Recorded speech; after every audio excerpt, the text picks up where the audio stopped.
তামিম ইকবাল কিংবা সাকিব আল হাসান তাদের দুজনই চ্যাম্পিয়ন্স ট্রফিতে থাকবেন কিনা লাস্ট কয়েকদিন ধরে বা কয়েক মাস ধরে আলোচনার প্রধান ব্যাপারটাই মনে হচ্ছে তারা দুজন। এবং যেহেতু কয়েকদিন আগে 8 তারিখে গাজী আশরাফ হোসেন লিপু সিলেটে গিয়েছিলেন, তামিম ইকবালের সঙ্গে কথা বলেছেন, পুরো নির্বাচক প্যানেলটা ছিল সেখানে। তারপর তিনি জানিয়েছিলেন যে 3-4 দিন পরে তামিম ইকবাল তার নিজের সিদ্ধান্তটা জানাবেন। শেষ পর্যন্ত তিনি জানিয়েছেন গতকাল রাতে তিনি নিশ্চিত করেছেন তার আন্তর্জাতিক ক্রিকেট ক্যারিয়ার শেষ। এবং সাকিব আল হাসানকে নিয়ে এখন পর্যন্ত বিসিবি কোনো অফিসিয়াল আপডেট দিতে পারেনি। যতটুকু জানা যাচ্ছে সাকিব আল হাসান হয়তো এবারে চ্যাম্পিয়ন্স ট্রফিতে থাকছেন না, এবং চ্যাম্পিয়ন্স ট্রফির বাংলাদেশের সেরা 15 কেমন হতে পারে সেটা নিয়ে আমরা আলোচনা করবো। আমি আপনাদের সঙ্গে আছি মনুল ইসলাম এবং আমার সঙ্গে আছেন আমার সহকর্মী মোহাম্মদ সাদমান। সাদমান ভাই, আপনাকে স্বাগত। যেটা বলছিলাম যে সাকিব আল হাসান এবং তামিমকে নিয়ে সবচেয়ে বেশি আলোচনা হচ্ছিল যে তারা দুজন থাকবেন কি থাকবেন না। তামিমের ব্যাপারটা হয়তো আমরা আগে থেকে একটু আন্দাজ করতে পারছিলাম তামিম হয়তো থাকবেন না।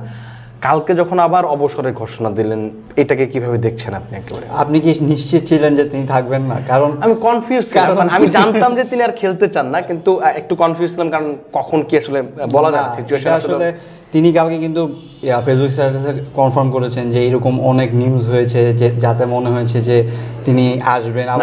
আমরা কিন্তু অনেক রিলায়েবল জায়গা থেকে আমরা কনফার্ম ছিলাম যে এখানে আমি নরমাল পার্সপেক্টিভ থেকে বলছি যে কারণ বলছিলেন যে এরকম হয়েছে, অনেক পোর্টাল তাকে নিয়ে এরকম নিউজ করেছে। এর আগে 2 দিন আগেও কিন্তু তারা একটা মিটিং হয়েছে। মিটিং হওয়ার পরে গাজী আশরাফ হোসেন লিপু সাংবাদিকদের বলেছেন যে তিনি ফ্যামিলির সাথে এখনও কথা বলবেন, তারপরে তিনি সিদ্ধান্ত জানাবেন। তাহলে মানে এতদিন যে একটা গ্যাপ গেল, এই জিনিসটা ডিসিশন নিশ্চয়ই আগেই চলে এসেছিল। এখন এইটা নিয়ে একটা কনফিউশন ছিল যে তিনি চ্যাম্পিয়ন্স ট্রফি দিয়ে শেষ করবেন, সাকিব আল হাসান চ্যাম্পিয়ন্স ট্রফি দিয়ে শেষ করবেন, মাহমুদুল এবং এই চ্যাম্পিয়ন্স ট্রফি দিয়ে শেষ করবেন। এই কথাটার মাঝে কিন্তু অনেক ঘটনা ঘটে গিয়েছে। আর সাকিব আল হাসান দেশেই আসতে পারছেন না, তামিম ইকবাল অনেকদিন পরে বিপিএলে ফিরেছেন, মাঠের বাইরে এনসিএল খেলেছেন। সো সব কিছু মিলে মনে হচ্ছিল যে আবার দুইজনের মধ্যে সম্পর্কটাও ভালো না, একই টিমে তারা খেলবেন নাকি সেটা নিয়ে একটা কথা ছিল। এখন সাকিব আল হাসানের বিষয়টা কিন্তু অনেক আগে থেকে একটা নেগেটিভ পর্যায়ে চলে গেছে, যখন থেকেই আসলে দেশের দেশে আসতে পারছেন না, এত চেঞ্জ এসেছে তখন থেকেই। কিন্তু তামিমের ব্যাপারটা কিন্তু মনে হচ্ছিল যে তার পরটা মনে হয় যেন একটু সহজ হয়ে যাচ্ছে ন্যাশনাল। আমি যেটা বলছিলাম যে আপনি তামিমের সিদ্ধান্তটা কিভাবে দেখছেন, পজিটিভ নাকি নেগেটিভ? মানে ভালো, এখন আর নেগেটিভ দেখার কিছু নেই, আমি একদম ফুল পজিটিভলি দেখছি। তিনি যে সম্মানের সাথে তিনি মানে একটা সিনিয়র দিয়েছেন। আমি যেটা বলছি যে একটা সিনিয়র ক্রিকেটারতে এরকমই হওয়া উচিত, কারণ আপনি যদি খেয়াল করে দেখেন লাস্ট 1-1.5 বছরে তার জায়গায় যারা খেলেছেন, আপনি যদি তার জায়গায় অন্য একজন মানে এখন যদি ওদের জায়গায় আপনি তামিমকে খেলাতেন তাহলে তো ওই ছেলেদের সাথে ইনজাস্টিস করে। তামিম খুব সম্ভবত অনেকদিন আগে লাস্ট ভারত সিরিজের সময় এমন একটা কথা বলেছিলেন। আমার কাছে মনে হয় যে তামিম যে সিদ্ধান্তটা নিয়েছেন সেটা একদম এইখানে তামিমের একটা বিষয় আমি মানে তামিমের সাথে করব যে তামিম প্রথমে যখন রিটায়ারমেন্টে গেল তখন কিন্তু তিনি অনেক ইমোশনাল ফেজের ভিতর দিয়ে গিয়েছেন।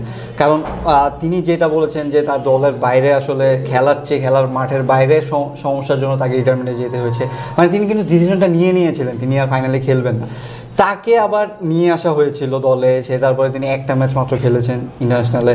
কিন্তু আমার মনে হয় যে সেইখানের ইমোশনটা, সেইখানে তিনি যে ডিসিশন মেকিংটা করেছিলেন সেইখানেই আসলে তাকে ছেড়ে দিলে আরো ভালো হতো, আরো সুন্দর হতো। এই জিনিসটাকে নিয়ে এতদিন আবার টানা হয়েছে, তিনি আবার যাতে দলে ফিরতে পারেন। সেখানে হয়তো তার নিজেরও হয়তো অনেক ক্ষেত্রে হয়তো দোষ ছিল না, আবার হয়তো ছিল অনেক ক্ষেত্রে, মানে অনেক কিছু হয়েছে, মানে হতো না, এই জিনিসগুলো হতো না যদি ওই সময় ওরকম জিনিসটা না হতো। আর সাকিবের ব্যাপারটা যেটা হচ্ছে যে যেহেতু বোলিং অ্যাকশন যতটুকু জানা যাচ্ছে যে তাকে হয়তো কিন্তু কালকেই সাবমিট করতে হবে আপনাকে একটা কি বলে 15 সদস্যের বা একটা প্রাইমারি একটা স্কোয়াড আপনাকে সাবমিট করতে হবে। সেখানে খুব সম্ভবত সাকিব আল হাসান থাকছেন না যতটুকু জানা যাচ্ছে। কারণ হচ্ছে তিনি দুটো পরপর শোনা যাচ্ছে যে বোলিং টেস্টে ফেল করেছেন। প্রথমে তো বার্মিংহামে, এরপরে চেন্নাইয়ে তিনি যেটা দিয়েছেন সেখানেও এখনও কিন্তু অফিসিয়ালি জানানো হয়নি। ইভেন তিনি যে ঐচ্ছিকভাবে আসলে ওই টেস্টটা দিয়েছেন কিনা বা মানে অফিসিয়াল নাকি সেটাও এখনও জানানো হয়নি। কিন্তু যতটুকু শোনা যাচ্ছে যে তিনি আসলে টেস্টটা ফেল করেছেন, এবং যার ফলে আইসিসিতে যেই রুলস রয়েছে যে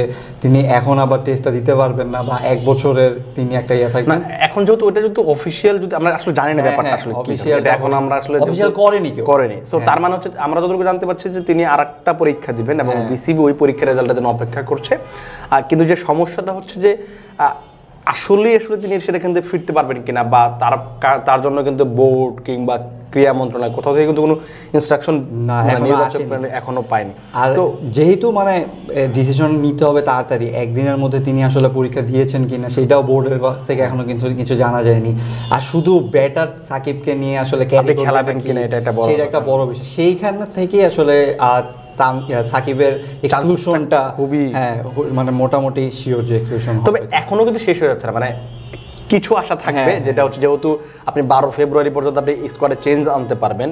আপনি কালকে যে স্কোয়াডটা বাংলাদেশ বিসিবি দিবে সেটা কিন্তু পাবলিক করা হবে না, আইসিসি পাবলিক করা, যেহেতু মাত্র আইসিসির কাছে পাঠানো হবে এবং সেটা 12 জানুয়ারি পর্যন্ত যেহেতু পরিবর্তন করা যাবে, সেই সুযোগটা থাকবে নিশ্চিতভাবে সাকিব যদি সেটা আসলে 12 ফেব্রুয়ারি তো সাকিব যদি তার নিজের সারফেসটা বা তার আশেপাশে যে ব্যাপারগুলো আছে, বোলিং অ্যাকশনের ব্যাপার আছে, সেগুলো শুধরাতে পারেন নিশ্চিতভাবে। ওয়াইল্ড কার্ড এন্ট্রিও দিতে পারেন, সেটা আপনি মানে আসলে বলা কঠিন ব্যাপারগুলো। সো আমরা একটু স্কোয়াড নিয়ে আলোচনা করতে পারি যে কেমন হতে পারে। আপনার যদি লাস্ট 1 বছরে বাংলাদেশ কিন্তু খুব বেশি ম্যাচ খেলেছে সেটা মনে হয় বলার সুযোগ নেই। খুব সম্ভবত বাংলাদেশ লাস্ট 1 বছরে 12-13টা ম্যাচ খেলেছে এবং সেখানে যারা পারফরমার ছিলেন আশা করি যে তারাই হয়তো থাকবেন। আমরা যদি টপ অর্ডার থেকে চিন্তা করি, টপ অর্ডারে বেশ কয়েকজন আছেন যেখানে আমরা লাস্ট কিছুদিন যাবত দেখছি সৌম্য সরকার ভালো খেলছেন, তানজিদ হাসান তামিমকে আমরা অনেকদিন ধরে আছেন দলের সাথে কিন্তু আমরা সেই পারফরমেন্সটা আমরা কিন্তু দেখছি না। কারণ আমরা যদি একটু খেয়াল করে দেখি 7 ম্যাচে তিনি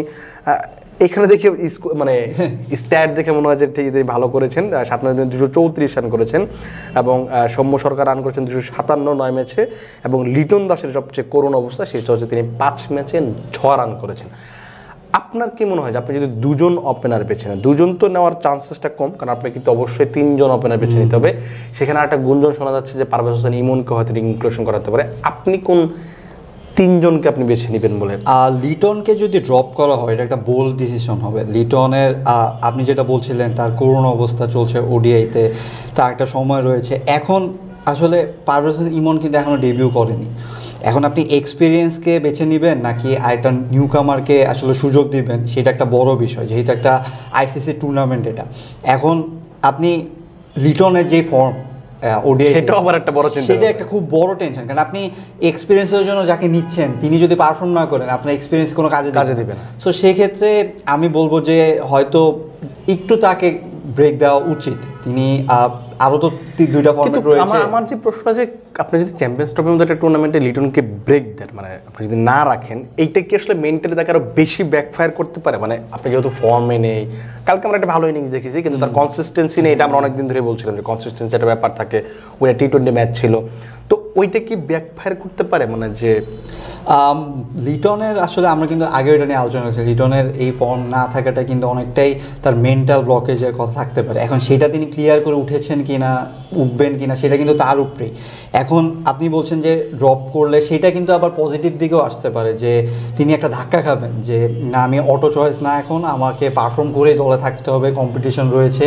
আর এই কম্পিটিশন রাখাটা আমি সবসময় সাপোর্ট করি, সবসময় সাপোর্ট করি যে তিনি এই একটা পজিশনের জন্য 2-3জন প্লেয়ার কম্পিট করবে, তাহলেই কিন্তু আপনি সৌম্যকে দেখবেন যে আপনি লিটনের সাথে, লিটনকে বাদ দেওয়ার কথা বলছি কিন্তু সৌম্য অটো চয়েস, হ্যাঁ তাই না? এখন তিনি পারফর্ম করেছেন দেখেই কিন্তু তাকে বলা হচ্ছে, তিনি ইনজুরির জন্য বিপিএলটা খেলতে পারছেন না, কিন্তু এর আগে যেই পারফর্ম করেছেন তিনি কিন্তু নিজের যোগ্যতাতে আবার দলে ফিরেছেন। সো আপনাকে পারফর্ম করতে হবে। যদি আপনাকে ব্রেক দেওয়ার পরে আপনি আবার পারফর্ম করে ঢুকতে পারেন, সেটা কিন্তু আপনার কনফিডেন্সটা আরও গ্রো করবে।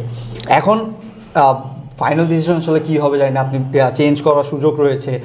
প্রাথমিক দলে হয়তো লিটনকে যদি বাদও দেয়, তাকে এখনো আমার মনে হচ্ছে যে মানে যে কোনো ডিজার্ভ করার কারণেই, কারণ বিপিএলটা পুরো বাকি রয়েছে। তিনি যদি বিপিএল আবার পারফর্ম করে আসেন তখন হয়তো নির্বাচকরা আবার চিন্তা করবে যে আমার পারভেজ হোসেন ইমনকে নিয়ে সবচেয়ে বড় যে ভয়টা সেটা হচ্ছে যে তিনি লাস্ট ডিপিএল অনেক ভালো খেলেছেন, তারপরে তিনি জিম্বাবুয়ের ঘরে মাঠে যে জিম্বাবুয়ে সিরিজটা হলো সেই সিরিজে ডাক পেয়েছিলেন, ম্যাচ পাননি, কিন্তু তারপরে তিনি ভারত সফরে খেললেন, এখন বিপিএল খেলছেন। আমার যে জিনিসটা তাকে নিয়ে কিন্তু অনেক আশা, কিন্তু সমস্যা হচ্ছে তিনিও কিন্তু ওই যে বাংলাদেশের মানে অ্যাজ ইউজুয়াল ওপেনার যারা মানে ওপেনিং যারা করেন তাদের মধ্যে কিন্তু দেখেন আপনি বড় করে কিন্তু লাস্ট যে কয়টা ম্যাচ খেলেছেন কোথাও কিন্তু বড় ইনিংস নেই।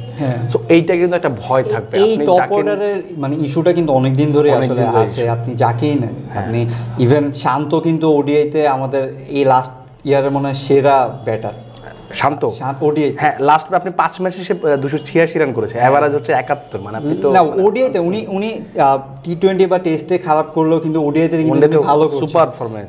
কিন্তু সেই ফর্মটা যদি আসলে কাজে না লাগান তাহলে কিন্তু মানে এই টপ অর্ডার ব্যর্থতা থাকবে। সো সেইখানে আমরা যদি একটু এগিয়ে যাই, শান্তকে কিন্তু ক্যাপ্টেন হিসেবে হয়তো আমরা দেখবো এই ইয়াতে। এরপরে মেহেদী হাসান মিরাজকে হয়তো একটু উপরে খেলানো যেতে পারে 4 নম্বরে। তাছাড়া কিন্তু দুইজন আরও রয়েছেন, মাহমুদুল্লাহ এবং মুশফিক। মিডল অর্ডারে মনে হয় এটা খুব বেশি সমস্যা হওয়ার কথা না। আমরা যদি মানে টপ অর্ডার ধরে নিই যে সৌম্য সরকার, তানজিদ হাসান তামিম, নাজমুল হোসেন শান্ত, তার সঙ্গে আপনি পারভেজ হোসেন ইমন অথবা হচ্ছে লিটন দাস।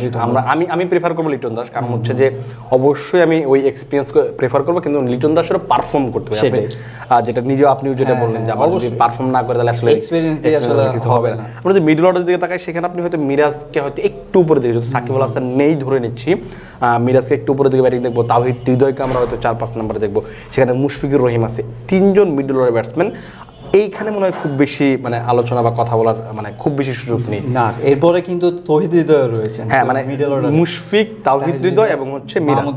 হ্যাঁ, মিরাজ মানে মিডল অর্ডার, মিডল অর্ডারে। সো এইখানে মানে এইখানে যদি রোটেশনও হয়, আপনি তৌহিদ হৃদয়কে যদি মিরাজের জায়গায়ও খেলান, তাও কিন্তু মানে অতটা খারাপ কম্বিনেশন হবে না। এছাড়া মুশফিককে যদি 5-এ বা আপনার উইকেট পড়ে গেল, আপনি হৃদয়কে না পাঠিয়ে হচ্ছে আপনি মিরাজকে, এটা হচ্ছে সিচুয়েশনের উপর ডিপেন্ড করে হচ্ছে। মিরাজ কিন্তু মেকশিফটে খুব মানে ভালোই করে থাকেন। লাস্ট ওয়ানডে সিরিজটা ভালো করেছেন, দুটো ম্যাচে ভালো করেছেন। তার আগেও যখন একটু টপ অর্ডারে ব্যাটিং এসেছেন বা একটু আগে এসেছেন, সবগুলো ম্যাচে কিন্তু মোটামুটি ভালো করেছেন। এছাড়া মাহমুদুল্লাহর এক্সপিরিয়েন্স তো রয়েছে। আর আপনি যদি দেখেন, আপনি যদি বিশ্বাস করবেন না, লাস্ট 12 মাসে বাংলাদেশের হয়ে ওয়ানডেতে সবচেয়ে বেশি রান করেছেন, সেখানে 2 নম্বরে হচ্ছেন মেহেদী হাসান মিরাজ, 1 নম্বরে মাহমুদুল্লাহ রিয়াদ, 2 নম্বরে হচ্ছে মেহেদী হাসান। তার মানে ওই কনসিস্টেন্সিটা তার মাঝে আছে। আর গত বছর তিনি খুব ভালো খেলেছেন, সব বোলিং টেস্ট এবং ওয়ানডে সব জায়গাতে তিনি ভালো খেলেছেন। আপনি বোলিংও যেটা বলছিলেন যে তিনি 9 ম্যাচে 8টা উইকেট নিয়েছেন, সেখানেও তিনি 3 নম্বরে আছেন। তার মানে হচ্ছে তার ওই আপনি তাকে রিলাই করতে পারবেন। মিরাজ খুবই একটা হ্যান্ডি প্লেয়ার বাংলাদেশের জন্য। সাকিব আল হাসানের জায়গায় যখন তিনি থাকছেন না, তিনি তার লেভেলে না গেলেও খুবই ইম্প্যাক্টফুল একজন প্লেয়ার। সো মিরাজকে আসলে একটা কি প্লেয়ার হিসেবেই দলে রাখা হবে, সেটা আর সেই হিসেবে ইউজ করা হবে, যে যখন যেখানে দরকার তাকে, মানে সেটা আপনার ওই ফ্লেক্সিবিলিটি থাকছে সবসময়। আমরা যদি লেট লোয়ার অর্ডার একটু চিন্তা করি, সেখানে মাহমুদুল্লাহ রিয়াদ তো নিশ্চিতভাবে থাকবেন, তার সঙ্গে জাকির আলী অনেক এখন মনে হয় সবচেয়ে হটকেক বলতে পারেন। ওয়ানডে তো মাহমুদুল্লাহ রিয়াদের ফর্মটা খুবই দুর্দান্ত, লাস্ট 12 মাসে বাংলাদেশ সবচেয়ে বেশি রান করেছেন। তার সঙ্গে আমরা হয়তো রিশাদ হোসেনকে একটা দেখবো। তার মানে হচ্ছে এখানে আমাদের 3 জন ব্যাটসম্যান থাকবে। আপনি জেনুইন ব্যাটসম্যান হিসেবে আপনি মানে কল্পনা জেনুইন না হলেও লাস্টের দিকে এসে একটু মানে আপনি স্লগ খেলতে পারবেন, এরকম একটা প্লেয়ার রিশাদের কথা আমি বলছি। আর এখানে যেটা সবচেয়ে পজিটিভ বিষয়, সেটা হচ্ছে মেহেদী হাসান মিরাজ এবং রিশাদ দুজনেই কিন্তু অলরাউন্ডার। তিনি তাদের একজন অফ স্পিনার, একজন লেগ স্পিনার, মানে এই ভ্যারিয়েশনটা খুবই একটা দারুণ একটা কম্বো। আপনি দলে যদি এরকম 2টা অলরাউন্ডার রাখতে পারেন, আপনার দলে কিন্তু মানে এক সাকিব আল হাসানের জায়গায় 2টা আপনি অলরাউন্ডার খেলাচ্ছেন, 2 রকমের ভেরিয়েশন। সো যদি কম্বিনেশন ওইভাবে করতে পারে, খুবই ভালো একটা কম্বিনেশন হবে। তখন আপনি কিন্তু আপনি একটা বাহাতি স্পিনার খেলাতে পারবেন। আপনি হয়তো নাসুম, সেখানে হয়তো আমরা নাসুমকে খুব সম্ভব দেখব। নাসুম কিন্তু খুব ভালো অপশন হবে, কারণ আপনি লেফট হ্যান্ড অর্থোডক্স স্পিনার, তিনি মানে স্পিনারদের ভেরিয়েশনটা কিন্তু খুবই ভালো আছে, যে আপনি মেহেদী হাসান মিরাজ আর রিশাদ হোসেন এবং নাসুম আহমেদ, তার সঙ্গে আপনি যখন প্রয়োজন হবে তখন তো আবার মাহমুদুল্লাহ রিয়াদও বোলিং করতে পারে। সো ওইটা ইয়াটা আছে। আর পেসারদের নিয়ে মনে হয় পেসারদের নিয়ে মানে এটা অনেক বড় লিস্ট হয়ে গেছে পেসারদের আমাদের, কাকে রেখে কাকে রাখবে সেটার একটা বিষয়। লাস্ট কয়েক বছর ধরে বাংলাদেশের পেসাররা যেভাবে পারফর্ম করছে, সেখানে আপনি আসলে লিস্ট না করে উপায় নেই। কিন্তু আপনারা তারপরে তো আসলে আপনি যদি যখন আপনাকে 15 জন স্কোয়াড দিতে হবে, তখন অবশ্যই আপনাকে কিছু নাম বাদ পড়বে। সেখানে খুব সম্ভবত আমরা বেশ কিছু পরিচিত নামই দেখব। তাসকিন আহমেদ, মুস্তাফিজুর রহমান, তানজিম হাসান, সাকিব এবং নাহিদ রানা। কিছু নাম তো অবশ্যই মানে আছে যেগুলো আমরা দেখবো না। হাসান মাহমুদ হয়তো, সেই সঙ্গে শরীফুলকেও আমরা হয়তো নাও দেখতে পারি। মানে আপনি যদি বলেন যে কেমন পেজ, এই যে শরীফুলকে বাদ দিতে হবে বা হাসান মাহমুদকে বাদ দিতে হবে, এগুলো বলতে গেলেও কিন্তু খারাপ লাগছে, যে মানে তাদের মতো ক্যালিবার। শরীফুল কিন্তু লাস্ট 7 ম্যাচে কিন্তু 7টা উইকেট নিয়েছে। মানে আপনি যদি হিসাব করে দেখেন, তার চেয়ে বেশি উইকেট শুধু তাসকিন, মিরাজ, মানে কিন্তু তার ইকোনমি বা অন্যান্য ব্যাপারগুলো একটু ব্যাপার ছিল বা স্ট্রাইকার। শরীফুল কিন্তু আপনাদের এখন প্রাইম বোলারদের মধ্যে একজন। আর নাহিদ রানা আসলে সেন্সেশন হয়ে গিয়েছে। শরীফুলের জায়গাটা আসলে শেষ করে দিয়েছে নাহিদ রানা খুব সম্ভবত। কারণ আপনি নিশ্চিতভাবে পাকিস্তানে যখন খেলতে যাবেন, ভারতের মতো দলের সাথে যখন খেলতে যাবেন, তখন অবশ্যই নাহিদের ওই পেসটা আপনি কাজে লাগাতে, এবং নাহিদ যেভাবে পারফর্ম করছেন। আর কিন্তু মুস্তাফিজ এবং শরীফুলের জায়গায় আসলে এক্সপিরিয়েন্সটাই হয়তো বেছে নিবে, যে মুস্তাফিজ, কারণ আপনি মুস্তাফিজকে রেখে তো যেতে পারবে না সেখানে, না লেফট হ্যান্ডের কথা বলছি, কারণ আপনি ওইখানে কিন্তু তাসকিন এবং তিনজনই রাইট হ্যান্ডেড পেসার, সো সেখানে আপনার লেফটের ক্ষেত্রে আপনার একজনকে বেছে নিতে হলে আপনার মুস্তাফিজকে হয়তো নিতে হবে, সেখানে শরীফুলের আসলে ইয়াটা খারাপ। আর হাসান মাহমুদকেও আসলে নাইট রানার জন্য হয়তো দেখা যাচ্ছে যে তার জায়গাটা একটু, হাসান মাহমুদ কিন্তু এমনিতে আসলে আমরা টেস্টে তাকে খুব দারুণ পারফর্ম করতে দেখছি, ওয়ানডেতে কিন্তু তিনি লাস্ট খেলছেন না, আমি পারফর্ম করার কথা বলছি না, তিনি লাস্ট 12 মাসে তিনি একটা ওয়ানডে খেলেছেন, তো তার মানে হচ্ছে তাকে ওইভাবেই বিবেচনা হচ্ছে, মানে টেস্টের জন্য তিনি আপাতত বিবেচনা করা হচ্ছে, সেটা খেলছেন। আমার আসলে সব কিছুর বাইরে আমার একজনের নাম খুব মানে ইচ্ছা করছে যে দলে ফিরুক, সেটা হচ্ছে নুরুল হাসান সোহান। মানে আমি বলছি না যে ওডিআই তিনি টি-20 ভালো খেলছেন, আমাদের ভালো খেলছেন, কিন্তু তিনি যে কনসিস্টেন্টলি খেলছেন, তার আসলে মানে এই লোয়ার অর্ডারে বা সেখানে তিনি একজন হ্যান্ডি ব্যাটার হিসেবে থাকতে পারে। মানে এখন তার জায়গাটা নিয়ে মানে আপনি বলতে পারেন যে এটা হয়তো মাহমুদ রিয়াদ যখন অবসর নেবেন সেই ক্ষেত্রে হয়তো তখন আপনি, কারণ আপনি যদি উইকেট কিপিং অপশন দেখেন সেখানে কিন্তু মুশফিকও তখন চলে যাবে। আমি একটু লেট অর্ডারের কথা বলছি, তখন এখানে কিন্তু জাকের আলী অনেক আপনি আপনার কনফার্ম পিক, সো আপনি এখানে আসলে এখানে এইটাই মানে আমি বলছি, তবে আমার যে জিনিসটা মনে হচ্ছে আমি সরি একটু করতেছি, যেটা হচ্ছে যে যেটুকু জানি যে এই বিপিএল এর পরেই বিশ্বকাপ মানে 26 টি-20 বিশ্বকাপ একটা দল ঘোষণা শুরু হয়ে যাবে, সেখানে নিশ্চিতভাবেই মানে নুরুল হাসান সোহান মানে একটা হট মানে একটা ফার্স্ট পিক চলে আসবেন। হ্যাঁ, মানে নতুন একটা বাংলাদেশের টিমটা আমরা দেখব, কারণ হচ্ছে সিনিয়র যারা রয়েছে মোটামুটি তামিম সাকিব আগেই শেষ হয়ে গেছে,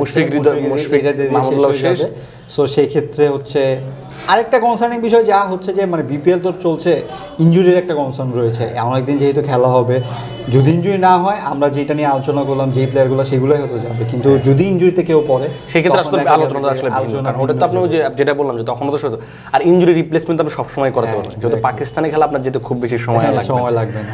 আসলে দেখা যাক কালকে তো দলটা সাবমিট করবে বাংলাদেশ, তারপরে যখন পাবলিকলি জানাবে তখন আমরা আসলে আলোচনা করবো যে দলটা কেমন হলো, কে থাকতে পারতো বা কে বাদ পড়লেন সে ব্যাপারে। এইখানে আসলে মানে সবচেয়ে বড় সারপ্রাইজ এটাই হবে যে যদি লিটন দাসকে আসলে ড্রপ করে, তাহলে থাকবেন না, এটাই হচ্ছে সবচেয়ে বড় আসলে কোশ্চেন মার্ক থাকবে এখন। আর সাকিবেরটা আসলে ওয়াইল্ড কার্ড এন্ট্রি যেটা বলছিলাম সেটা হয়তো হতে পারে, যদি সেভাবেই আসলে দল ছিল। এবং সাকিব তামিম না থাকার পরেও কিন্তু দলটা দেখতে খারাপ না এবং গোছানো থাকলে হয়তো ভালো হতো, আবার নাও হতে পারে, কারণ সাকিব রিসেন্টলি যেভাবে খেলছেন সেই পারফরমেন্সটা হয়তো আপনি বাংলাদেশের জার্সিতে হয়তো সেইভাবে নাও দেখতে পারতেন। হ্যাঁ, সেটাই। এটা আসলে আমি তামিমকে থ্যাংক ইউ বলবো যে তিনি সহজ করে দিয়েছেন যে এবং তার নিজের জন্য ভালো। আমি প্রেফার করি, কারণ আপনি যেহেতু 1-1.5 বছর আপনি খেলছেন না, লাস্ট 2023 সালের সেপ্টেম্বরের পর থেকে, সো এখানে আপনি যদি আসতেন তারপর একটা বাড়তি প্রেশার থাকতো, সে যদি এখন পারফর্ম বাই চান্স করতে না পারতো, এবং তখন কিন্তু আপনি আসলে আর ইভেন তিনিও কিন্তু অনেকবার বলেছেন যে আসলে 5-6টা ম্যাচের জন্য আমি আসবো নাকি আসবো না, একটা বড় কম্বিনেশন ব্যাপার, তিনি কিন্তু এই কথা বারবার চিন্তা করেছেন, সবসময় বলেছেন। So hats off to him, কারণ আপনি একজন আমি লাস্ট করব সেটা তো আপনার কথার সাথে ভালো করে, যেটা হৃদয় একটা পোস্ট করেছেন, সেখানে তিনি বলেছেন যে জীবনের সব সুযোগ লুফে নিতে হয় না। আমার খুব সম্ভবত মনে হয় যে তামিম বলে জিনিসটা খুব ভালো বুঝতে পেরেছেন, এবং সেটার জন্য তাকে আসলে অবশ্যই আপনি যেটা বলুন হ্যাটস অফ বা ধন্যবাদ দিতে হয়। আপনাকেও ধন্যবাদ। দর্শক, আমরা আলোচনা করার চেষ্টা করলাম যে তামিম ইকবাল অবসর, সাকিব আল হাসানের থাকার সম্ভাবনা কিংবা কেমন হতে পারে বাংলাদেশ চ্যাম্পিয়ন্স ট্রফির 15 সদস্যের দল, সেই ব্যাপারে একটু আলোচনা করার চেষ্টা করলাম। যখন দলগুলো পাবলিশ করা হবে বা মানে আনুষ্ঠানিকভাবে বিসিবি জানাবে, তখন অবশ্যই আমরা দলটা নিয়ে আরো বিস্তারিত আলোচনা করবো। আপাতত আপনারা ভালো থাকুন, সুস্থ থাকুন এবং ক্রিক ফ্রেঞ্জির সঙ্গে থাকুন।